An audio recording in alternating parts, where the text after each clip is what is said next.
আমরা পরিত্যক্ত হাইটেক পার্কে এসেছি। এটা এক সময় খুব জমজমাট ছিল।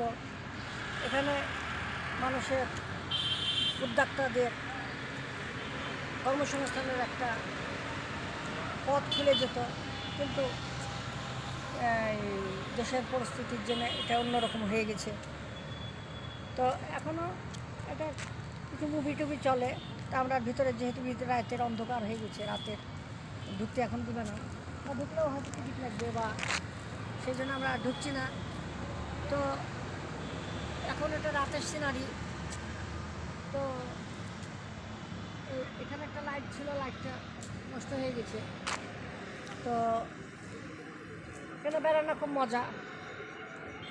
এই মোড়ে মানুষ বসে থাকে, গল্পগুজব করে, দেখা যাচ্ছে গল্পগুজব করছে। কিন্তু জায়গাটা হঠাৎ করে পরিত্যক্ত হয়ে গেছে, এটা খুব একটা দুঃখজনক ব্যাপার। তথাপিও ভালো লাগছে, খারাপ না। গার্ড আছে, হয়তো এখন বন্ধ, বিকেলে হয়তো প্রোগ্রাম চলে বিভিন্ন।